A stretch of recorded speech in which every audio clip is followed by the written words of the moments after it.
జార్ఖండ్లో విద్యార్థుల యొక్క సంఘర్షణ ఇక్కడ ఉన్నటువంటి మూకకి కనిపించట్లేదు. మొన్న తేలిన బొద్దింకలన్నీ మరల వాటి యథాస్థానాలకి చేరుకున్నాయేమో. అదేలేండి, మురికి కాలువలు అందులో ఉండేటటువంటి నాళాల్లోకి చేరుకున్నాయేమో. అసలు ఎవరు బయటికి కనిపించట్లా, మాట్లాడట్లే. వాళ్ళ మీద వాటర్ కెనాన్లు ప్రయోగిస్తూ ఉన్నారు, లాఠీ చార్జీలు కూడా చేస్తున్నారు, అరెస్టులు చేస్తూ ఉన్నారు, అడ్డుకుంటూ ఉన్నారు, బారికేడ్లు పెడతా ఉన్నారు. చలో సంసద్ అని శాంతియుతంగా పిలుపునిస్తే దాన్ని కూడా ఆటంకం కలిగించేటటువంటి భారీ ఏర్పాట్లు చేశారు. వాళ్ళు అడుగుతున్నటువంటి డిమాండ్స్ని మాత్రం పట్టించుకోరు. డిమాండ్స్ ఏంటనేవి నేను మీకు మళ్ళీ చెప్తాను.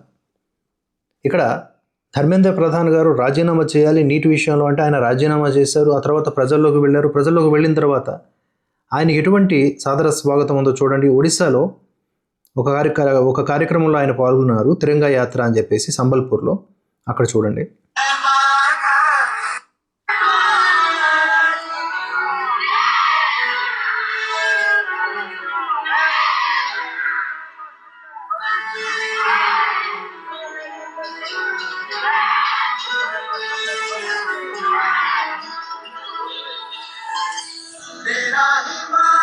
సో అక్కడ ధర్మేంద్ర ప్రధాన్ గారు విద్యార్థులతో, యువతతో హాయిగానే ఉన్నారు.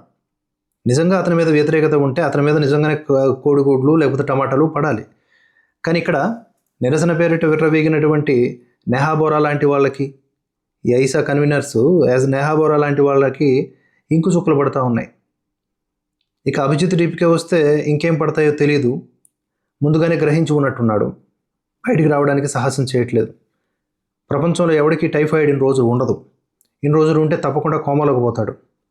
అది ఇంకేదన్నా పెద్ద జబ్బు అయి ఉండాలి, మందులు లేని జబ్బులు ఉంటాయి కదా, అలాంటివి అయి ఉండాలి. సో ఇక్కడ నేను ఈ విషయం ఏం చెప్పాలనుకుంటున్నానంటే, వీళ్ళందరూ ఎక్కడికి వెళ్ళిపోయారు? చాలా సాధారణమైన డిమాండ్స్ అండి. జార్ఖండ్లో ఏళ్ల తరబడి దశాబ్దాలుగా విద్యార్థులను వేధిస్తున్నాయి. మొన్నటి జేపీఎస్సి మరియు JSSC, Jharkhand staff selection commission, Jharkhand public service commission నిర్వహించినటువంటి 14వ ప్రిలిమినరీ పరీక్ష సిజిఎల్ అంటే కంబైన్డ్ గ్రాడ్యుయేట్ లెవెల్ లాంటి వివాదాస్పద పరీక్షలన్నింటినీ పూర్తిగా రద్దు చేయాలని విద్యార్థులు డిమాండ్ చేస్తున్నారు. ఈ రిక్రూట్మెంట్ అవినీతి పైన సిఐడి వంటి రాష్ట్ర ఏజెన్సీలతో కాకుండా సెంట్రల్ బ్యూరో ఆఫ్ ఇన్వెస్టిగేషన్ ద్వారా నిష్పాక్షికంగా విచారణ జరిపించాలని కోరుతున్నారు. భవిష్యత్తులో జరిగే నియామకాల్లో పారదర్శకతను పెంచాలని వారు పట్టుబడుతున్నారు. అలాగే పరీక్షలకు సంబంధించి కేటగిరీల వారీగా కట్ ఆఫ్ మార్కులను ప్రచురించాలని వారు డిమాండ్ చేస్తున్నారు. జార్ఖండ్ రాష్ట్ర ప్రభుత్వ రిక్రూట్మెంట్ వ్యవస్థలో సమూలమైనటువంటి సంస్కరణలు తీసుకురావాలని వారు డిమాండ్ చేస్తున్నారు. వీటిల్లో కొన్నింటికి ఒప్పుకుంటోంది గవర్నమెంట్, కొన్నింటికి ఒప్పుకోవట్లేదు. 13 పరీక్షల్లో కేవలం 3 పరీక్షలు మాత్రమే రద్దు చేశారు. మిగతా సంగతి ఏంటి? అసలు ఎవరెవరు ఇన్వాల్వ్ అయి ఉన్నారు? ఈ హేమంత్ సోరెనే విద్యాశాఖ మంత్రి, అక్కడ ముఖ్యమంత్రి కమ్ విద్యాశాఖ మంత్రి. రాహుల్ గాంధీ హేమంత్ సోరెన్ను కలిసి ఏర్పాటు చేసుకున్న ప్రభుత్వమే కదా అది. ఎక్కడికి పోయారు వీళ్ళంతా? పొద్దున్న లేస్తే మెసేజ్లు, సోషల్ మీడియా ట్వీట్లు, సిఐడితో విచారణ, అలాగే ఈడీలతో విచారణ జరిపించడానికి ఒప్పుకున్నప్పటికీ కూడా ప్రభుత్వం సిబిఐని మాత్రం నాట్ ఎలో అంటుంది. సిబిఐతో విచారణ చేస్తే ఏంటి మీకు నొప్పి? మీరే తప్పు చేయలేదు, మీ ప్రభుత్వంలో ఉన్నటువంటి పెద్దలు తప్పు చేయలేదు, అధికారులు తప్పు చేయలేదు, వాళ్ళు పోతారు కదా సిబిఐ విచారణలో, మీకేంటి నొప్పి? ఈ హేమంత్ సోరెన్ ఏమన్నా ఇందులో లాబింగ్లో ఉన్నాడా? నాకు అర్థం కావట్లేదు. ఇంత భయపడతారేంటి? వాళ్ళు చలో సంసద్ అని ఎంత గౌరవప్రదంగా వెళ్ళారు. ఈవెన్ కాంగ్రెస్ అనుకూలవాది మీడియా కూడా ఏం చెప్తుందో చూడండి.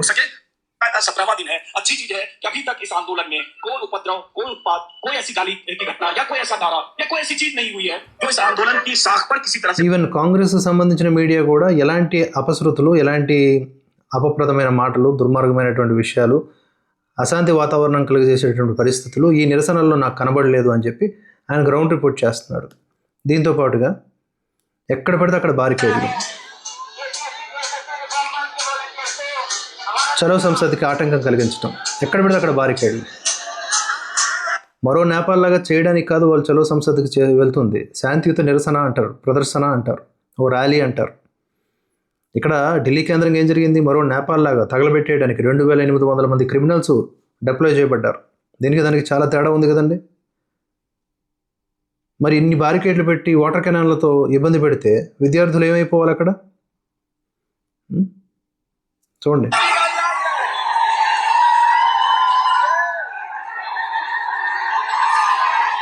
విద్యార్థులు దాన్ని కూడా స్వాగతిస్తున్నారు.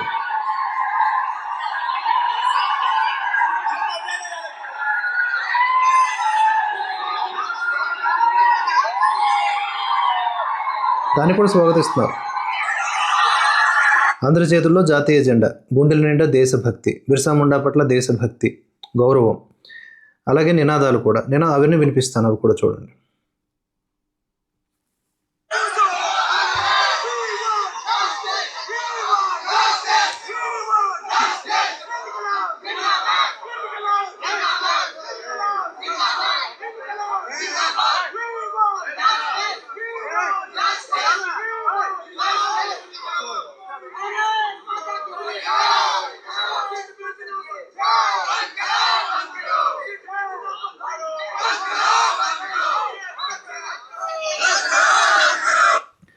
ఎక్కడైనా దేశ వ్యతిరేక నినాదాలు ఉన్నాయా? అందుకనే ఆ దేశ వ్యతిరేక నినాదాలు చేయాలని, దీన్ని హైజాక్ చేసుకోవాలని ప్రయత్నించినటువంటి కమ్యూనిస్టు విద్యార్థి సంఘాలని వచ్చిన వెంటనే వెనక్కి పంపించేటటువంటి ఏర్పాట్లు కూడా ఇదే విద్యార్థులు ఆర్గానిక్గా చేశారు. నిరసన అంటే వాళ్ళే చేస్తారా ఏంటి? వాళ్ళ మీద ఇంకు చల్లి వీళ్ళు చేయగలరు. అలాగే దుర్భాషలాడితే తప్పేముంది, అది కూడా నిరసనలో భాగమే అని చెప్పి అభిజిత్ డిపికే లాంటి వాళ్ళు అన్నారు. అదే ఇప్పుడు అతన్ని తిడుతూ ఉంటే ఏంటంటే భాష అంటున్నాడు అంటే నీ దాకా వస్తే నీకు నొప్పి తెలియదు అనమాట. ఇలాంటి పరిస్థితుల్లో ఉన్నాం మనం. ఒక రాష్ట్రానికి ఒక్కో న్యాయం, ఒక మతం చూసి ఒక న్యాయం, ఇలా జరుగుతోంది. హిందువులంటే సులభన భావం, హిందువులకి మనోభావాలు ఉండవు, హిందువులకి మత విశ్వాసాలు ఉండవు, అసలు హిందూ అంటే మతమే కాదంటాడు ఒకడు. వితండవాదాలు చేస్తారు. హిందుత్వం పట్ల, జాతీయవాదం పట్ల, వీర సావర్కర్ పట్ల నికృష్టమైనటువంటి పలుకులు పలుకుతూ ఉంటారు. In the name of WhatsApp university, in the name of అంధభక్త అని చెప్పేసి ట్రోల్ చేస్తూ ఉంటారు. ఎంత దరిద్రపు కొట్టు సంత అంటే, ఈ మధ్య ఒక జాంబీ నిలువునామాల జాంబీ ఏం చేసిందంటే సావర్కర్ గురించి చాలా దరిద్రంగా మాట్లాడింది. ఏం తెలుసు ఆవిడికి?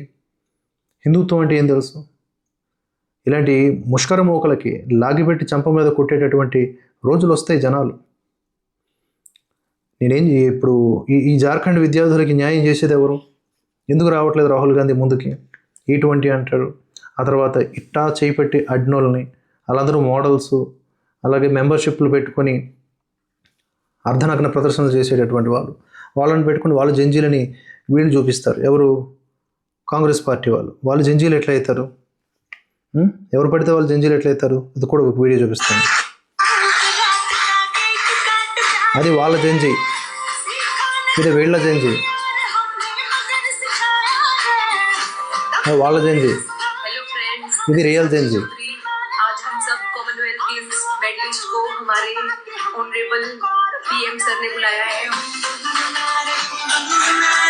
వీళ్ళు రియల్ జంజీస్. కామన్వెల్త్ క్రీడల్లో దేశానికి వన్నె తెచ్చినటువంటి గొప్ప ఆణిముత్యాలు, విలువైన రత్నాలు, గోల్డ్ మెడల్స్ తెచ్చినటువంటి గోల్డ్. సో ఇటువంటి వాళ్ళని జంజీ అంటారా? సాయంత్రం అవ్వగానే పార్టీలు చేసుకొని చిందులేసే వాళ్ళని జంజీలు అంటారా? ధర్మేంద్ర ప్రధాన్ గారు రాజీనామా చేస్తే చనిపోయినటువంటి విద్యార్థుల పట్ల కనీసం గౌరవం ఉన్న వాళ్ళు ఎవరైనా సరే మూసుకొని వాళ్ళకి కనీసం సంతాపం ప్రకటిస్తారు. వాళ్ళ ఆత్మశాంతికి 2 నిమిషాలు మౌనం పట్టిస్తారు. ఇలాంటివి ఆలోచనలకే ఎగెనిస్ట్ వాళ్ళు. ఆలోచించండి. జార్ఖండ్ కేంద్రంగా జరుగుతున్నది స్పష్టంగా ఈ CJP అనే వాళ్ళ యొక్క ముసుగుని జిప్ అట్లా తీసింది అనమాట. అయినా సరే వాళ్ళు ఎలాంటి మొహాలు పెట్టుకొని మరలా జనాల్లోకి వస్తారో చూద్దాం.